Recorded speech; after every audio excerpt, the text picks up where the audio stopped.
Her laughter cut through the noise of the bar like glass against stone. It was soft, but sharp enough to pierce. I was 2 steps from the counter, credit card in hand, when I heard my name without being spoken. "He's a walking ATM," her sister said, "but boring. You should leave him." And then, the laugh. Not dismissive, not defensive, agreeing. "Don't worry," my wife said, swirling her drink. "The second he pays off my loans, I'm gone. I've already met with a divorce lawyer." My body didn't move. My hands still gripped the bar's polished edge. The bartender asked if I wanted the drinks on the tab, but I didn't hear him. Inside, something split open. Quiet, clean, like fabric torn in a dark room. I stood there long enough for my pulse to steady.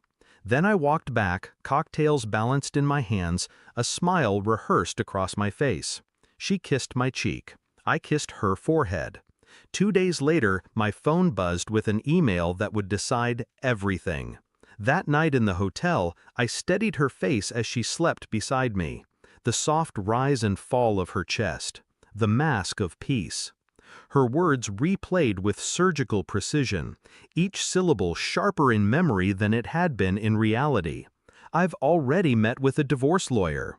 My first reaction was denial. A joke, perhaps. A slip. But laughter doesn't lie. My second reaction was silence. I didn't confront her. I didn't roll over and shake her awake, demanding answers. Instead, I closed my eyes and thought of numbers. The loans I had covered. The vacations I had paid for. The home I maintained. Her debt became my chains, forged willingly, thinking they bound us together. And beneath it all, a thought I had never allowed. Maybe she never loved me. Maybe I was nothing but convenience. The next morning I began collecting evidence. Her phone left unattended on the nightstand was no longer a personal object. It was a ledger of betrayal waiting to be read. I didn't snoop, not yet. Temptation is dangerous when it leaves fingerprints. Instead, I moved strategically. Receipts, emails, account transfers. A pattern emerged. Payments I had made to her creditors were quickly followed by unexplained withdrawals from her personal account. Cash, thousands of it, drained into silence. Her sister's words echoed. "He's a walking ATM." I played the role of doting husband perfectly.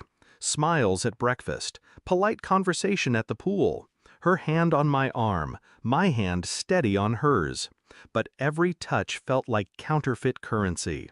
I contacted a friend back home, an attorney, discreet and precise. "Check the divorce courts," I told him. "See if my name has already been whispered into the system." That evening his reply arrived. Yes. Petition drafted. She met with a lawyer 2 weeks ago. The air thickened around me. Yet I smiled across the dinner table as she leaned close, her perfume clinging like smoke. 2 days later, the evidence arrived in my inbox. Legal drafts, financial transfers, copies of her correspondence with the lawyer. She hadn't just considered leaving me, she had mapped it with the precision of a thief planning an escape. That night I printed the papers, slid them into a plain envelope, waited. When she returned from the spa, glowing and careless, I handed it to her. "What's this?" she asked. "Open it." The silence that followed was surgical. Her hands trembled as she scanned the pages. Her eyes widened, her lips parted, searching for excuses, for explanations, for lies. But I gave her nothing. No anger, no raised voice, just quiet observation. Her mask crumbled. She began to cry, to reach for me. "I can explain." I raised a hand. She froze. The tears only made her smaller. I didn't scream. I didn't accuse. I simply slid a second envelope across the table. Inside were the documents I had prepared while she slept in luxury, paid for by my devotion. Legal transfers, bank withdrawals, asset protection. Everything she thought she could take from me, already locked away. Her face collapsed. The weight of realization broke her posture.